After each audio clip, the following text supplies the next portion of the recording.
1. Trump's 25th week, Texas flood relief, Netanyahu meeting and tariff talks explained. 2. Devastating Texas floods, heartbreaking stories and heroic rescues.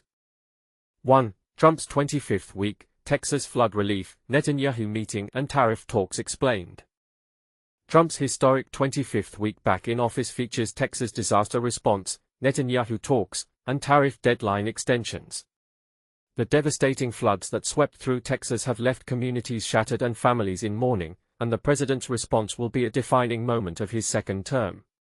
President Donald Trump's milestone 25th week of his second presidential term is shaping up to be extraordinarily consequential, with plans to visit flood-ravaged areas of Texas, host a critical third meeting with Israeli Prime Minister Benjamin Netanyahu, and navigate complex international tariff negotiations that could reshape America's economic relationships worldwide.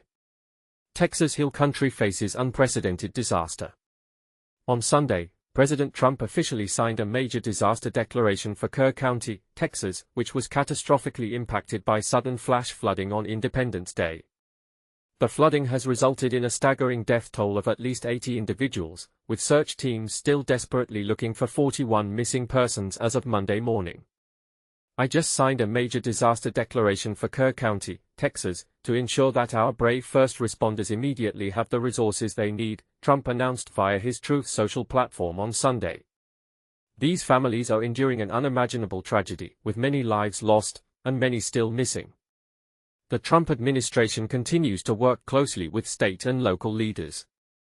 The president highlighted the coordinated emergency response efforts already underway. Secretary of Homeland Security Kristi Noem was on the ground yesterday with Governor Greg Abbott, who is working hard to help the people of his great state. Our incredible U.S. Coast Guard, together with state first responders, have saved more than 850 lives. God bless the families, and God bless Texas. When questioned by reporters about his plans to visit the disaster zone, Trump indicated he would likely travel to Texas on Friday, explaining his deliberate timing. We wanted to leave a little time. I would have done it today, but we'd just be in their way. Probably Friday. The president characterized the flooding as a once-in-a-century catastrophe that struck with virtually no warning. This was a thing that happened in seconds. Nobody expected it. Nobody saw it.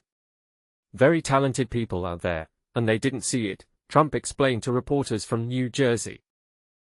I guess they said once in 100 years they've never seen anything like that. I mean, people are trying to blame the school. They are trying to blame the camps. It's just a horrible thing.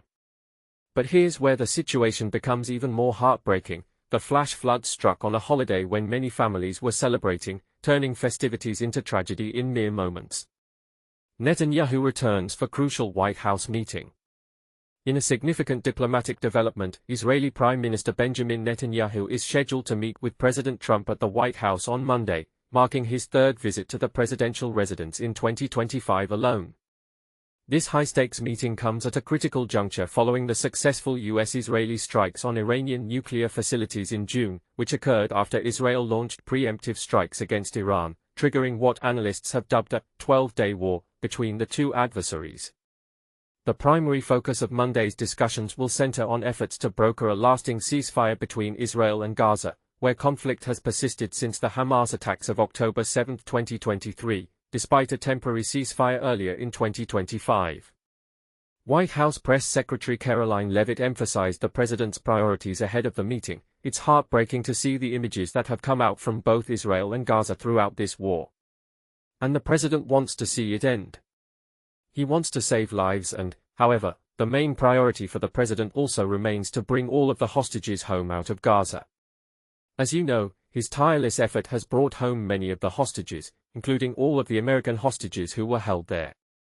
The meeting follows a tense period in U.S.-Israeli relations after Trump publicly expressed dissatisfaction with both Israel and Iran when they continued exchanging strikes despite an announced ceasefire on June 24. "I'm not happy with them," Trump stated bluntly at the White House. "I'm not happy with Iran either, but I'm really unhappy with Israel going out this morning." The president's rare public criticism of Israel appeared effective, as the ceasefire has since been maintained. And this is the part most observers have missed. Trump's willingness to publicly pressure Netanyahu represents a significant shift in the traditionally unwavering U.S. support for Israel, suggesting a more transactional approach to the relationship. Tariff deadline extended as negotiations continue. In a significant economic development, President Trump announced Sunday that his administration is extending the deadline for implementing new international tariffs. The original 90-day pause on tariffs was scheduled to expire on July 9, but Trump revealed that letters will be sent to approximately 12, maybe 15, nations on Monday, notifying them that higher tariffs will now take effect August 1 instead. "And we've made deals also, so we're going to have a combination of letters and some deals have been made," Trump explained to reporters from New Jersey. This tariff negotiation process follows Trump's recent legislative victory, with Congress passing what the president has called his big, beautiful bill, comprehensive legislation addressing taxes, immigration, energy, defense, and national debt reduction, which Trump signed into law on Friday. Treasury Secretary Scott Bessent, appearing on Fox News with Shannon Bream on Sunday, clarified the administration's strategy regarding the extended deadline. When asked if there was a bit of a pause on the July 9 deadline, Bessent responded, "I don't think it's a bit of a pause because I think what's happened is there's a lot of congestion going into the home stretch and, as a part of the trade team, what's great about having President Trump on our side is he's created maximum leverage." Bessent emphasized the strategic advantage of the deadline extension by telling our trading partners that they could boomerang back to the April 2 date. "I think it's really going to move things along over the next couple of days and weeks." The extension represents a calculated negotiating tactic, giving foreign nations additional time to reach trade agreements while maintaining the threat of reverting to the original April tariff levels if deals aren't finalized by August 1. What do you think about Trump's approach to these three major challenges? Is his disaster response timing appropriate, or should he visit Texas sooner? And has his tough stance with both Israel and America's trading partners been effective? Share your thoughts in the comments below. 2. Devastating Texas floods, heartbreaking stories and heroic rescues. A catastrophic wall of water transformed Texas Hill Country into a death trap overnight, claiming at least 95 lives while families desperately search for missing loved ones. But here's what's stirring fierce debate: could more lives have been saved if critical alerts hadn't gone unheard? As floodwaters swallowed entire neighborhoods, survivors like Riata Skeep faced impossible choices. Trapped in gridlocked traffic near the Guadalupe River, she abandoned her vehicle as water rose chest high. "Everyone was looking for somewhere to go," she recounted, eventually rescued by strangers lowering sheets from a two-story home. This nightmare scenario repeated across central Texas, where 27 children from Camp Mystic perished, including 8-year-old twins Hannah and Rebecca Lawrence, remembered by their grandfather as bundles of unforgettable joy. The tragedy took a political turn when Senator Ted Cruz cut short a family vacation in Greece after the disaster. His office confirmed he returned Sunday night, though the timing reignited criticism after his controversial 2021 Cancun trip during a winter storm. Cruz called the floods every parent's nightmare, revealing his own daughters attended camps in the area for a decade. Meanwhile, White House Press Secretary Caroline Leavitt faced scrutiny after stating, "It's not the administration's fault that the flood hit when it did," a remark that overshadowed her announcement of President Trump's planned visit to Texas.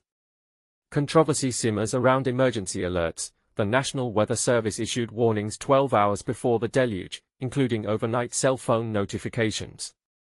But at Camp Mystic, where 10 campers and 1 counselor remain missing, stricter no-phones policies meant many never received them. Kerr County's lack of weather sirens further hampered alerts, leaving volunteers like Samuel Cummings to find heartbreaking remnants downstream. Tennis shoes, Crocs, that's where you get choked up. Heroism emerged amid chaos. Counselors at Camp La Junta shepherded boys like 11-year-old Kaylin Cubina to safety as cabins floated away, an ocean out there. Doug Fuller and his wife clung to a doorframe for 90 minutes as water reached their roofline. "I thought this might be the end." Even 9-year-old twins Corrigan and Cannon raised $5,000 for recovery via a lemonade stand. With 5 million still under flood watch and recovery teams combing debris, families like Jeff Wilhelm's search for 5 missing relatives. The question lingers: when technology and warnings exist, why do such tragedies still claim so many lives? What's your take? Were systemic failures to blame, or was this purely an act of God? Share your perspective below.